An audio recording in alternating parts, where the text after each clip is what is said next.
Ford's announcement today that it's ending production in Australia, shutting down its Geelong and Broadmeadows plants, has again thrown a spotlight on the level of industry assistance that's been poured into the car industry over the years and will continue right through to the end of the decade. At least if Labor has its way, the Coalition wants to trim some of that. And to tell us more about it, we're joined now by the Shadow Minister for Industry, Sophie Mirabella. Thanks for your time. Just explain to us, to clear up for us, what is the Coalition committed to in terms of car industry support? Well, we've been very clear for over 2 years now, and our policy was to reduce the assistance to 2015 by $500 million, which would still leave $1 billion for the sector under the ATS program to 2015 and no change in funding after that. We've also said that the sector needs certainty and stability, and we can't have a situation where they are promised all these funding programs only to have them cut without even so much as a phone call. And we've seen the damage of the chopping and changing of government policy, see $1.4 billion worth of promises broken to the industry. And that certainly has raised the issue of sovereign risk. And when multinational companies look at investing in Australia and they see this sort of behaviour by the national government, it forced Mike Devereux a couple of years ago to raise the issue of sovereign risk in his public statements. Just getting back to your position on this, though, because if the polls are right, the Coalition will be in office later this year. $500 million less between now and 2015. Then my understanding is you review continuing support between 2015 and 2020. Well, what we've said is that the long abandoned 2008 Productivity Commission review that the industry itself had signed up to should go ahead. We really need to know the details of where the industry is at, including the supply chain, and look at a funding model that is aimed at long-term viability of the industry.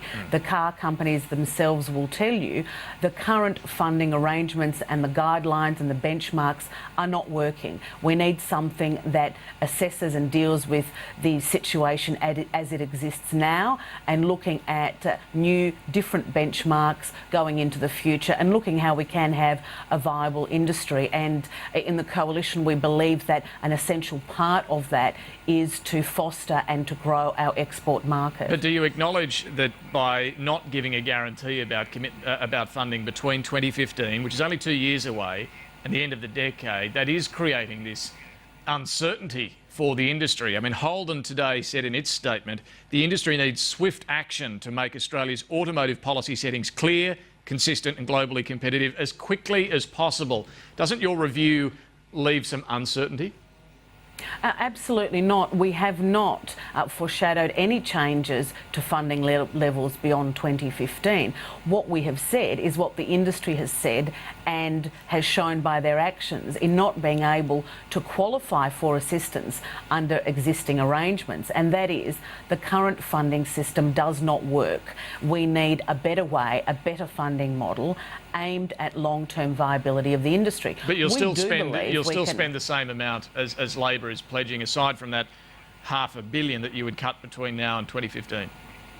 Well, we haven't made any changes. Our policy is as it stands, and there's been no funding changes beyond 2015. But you'll hear the Labor Party raise some scaremongering. But what the industry does need, and you're right, they need certainty and stability.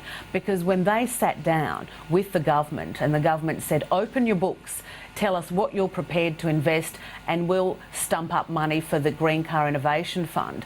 And then post-election, without so much as a phone call, the government abolishing that system, that really destroyed confidence in the government's word, in government policies, and sent shockwaves back to Detroit. But the government does have a new car plan worth $5.4 billion on the table, committed to. Are you committed to that or not? We have not made any other changes to existing programs other than what we have announced, and it can't be clearer than that. But we do want to improve the funding objectives and outcomes from the ATS fund. Okay, but in terms of dollars, obviously not working at the moment. Yeah, no, fair enough to look at where it's spent, but in terms of dollars, just clear up for me, what is the commitment between now and the end of the decade from the Coalition? Well, we haven't changed any of the parameters to the funding announced by the government. Which is what? Other than, well, there's still another $1 billion in the ATS fund to 2020, and that remains unchanged. And there are smaller programs assisting the supply chain, assisting employees who need to be retrenched in particular circumstances. So we haven't changed those. But what we do want to do is create greater confidence and aim at long-term viability of the industry. And for that, you need a new funding program, and that's why we are going to engage with the industry and the Productivity Commission review to ensure that we can find a better way, a viable funding model going forward, because the current situation is not working. And the other thing we do want to do, of course, is look at the issues that have made it more expensive and less competitive to make cars in Australia. Today, Ford announced one of its two main reasons as for the closure was the cost of manufacturing in Australia. And when we are twice as expensive as Europe and 4 times as expensive as Asia, we need to look at the issues that are adding to the input costs of industry, and where governments impose policies that add to the cost of making things in Australia, we need to look at that, because you can't have a government on one hand saying we'll have all these programs to provide incentives for innovation, for manufacturing, for the automotive sector, when on the other hand, other policies are pushing up the cost of utilities, are pushing up the regulatory cost and compliance cost. We've got to remove the damage that governments do to business and to the manufacturing sector. You're talking there about the carbon tax costs. largely? Oh, we're talking about all sorts of costs and all sorts of regulations, and we are committed to working with the industry to remove the damage that government policies do create. So apart from the carbon tax, what are you talking about there that you'll fix? Well, another important part is looking at a whole series of regulations and the attitude at the workplace level that is creating an uncompetitive environment. And we saw Max Yasuda not that long ago talk about the frustration at the workplace level of trying to run a lean manufacturing environment when he had a significant proportion of his workforce take Friday of a long weekend off. So now, it's wages and conditions that are the problem here, are you saying? And no, it's something you would I'm fix? not saying it's wages. That's not wages and conditions. What I'm saying is there needs to be a more competitive environment and a more competitive attitude in our manufacturing sector. But wages are off the table? Well, we don't regulate wages, and that's not for us to dictate. What we're talking about is removing the damage that governments do, and part of that is the carbon tax. Part of it is removing $1 billion worth of regulation. We've seen over 21,000 regulations under the last 5 years of Labor. But importantly also, David, is providing the certainty of government policy. We will not go to the election promising one thing and then doing another thing after the election. Just clear up for me. Just on the carbon tax. Now, we heard Tony Abbott using the $400 per car figure earlier. Are you still saying that $400 per car is the impact of the carbon tax? Well, we got those figures from the Pricewaterhouse report commissioned by the Industry Association itself. And that report says the impact, and this report, by the way, was done before the carbon tax was finalised, the impact would be between $222 and $412. Wouldn't it be more accurate to say that it's up to $400 rather than $400 per car?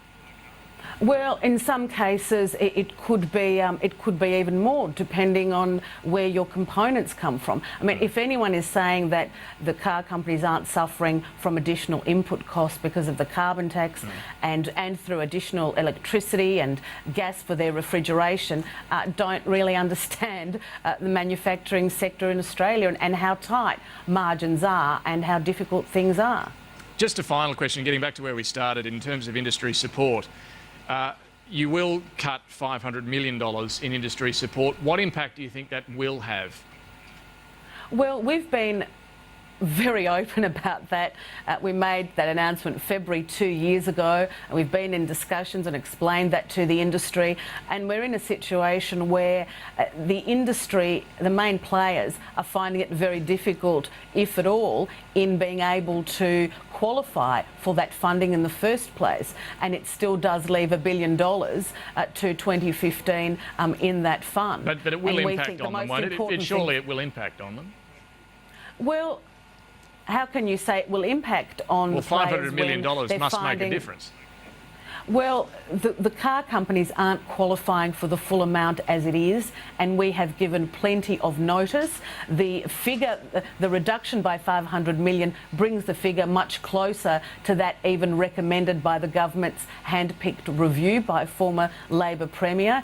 And we think the most important thing is to provide the viability in our vision and the certainty in our policies to the industry. We do believe we can have a viable manufacturing sector. We do believe we can have a viable automotive sector. We have to get the funding right and the guidelines and benchmarks right to ensure that that happens. And we will deliver our good faith to the industry, work with them in order to deliver that. We're not going to do what the Labor Party has done, promise the earth, the moon and the stars, and then gut $1.4 billion worth of promises for them, raising the awful spectre of sovereign risk. And that has caused great damage, the chopping and changing of policy and the uncertainty with which foreign multinationals find in investing in Australia.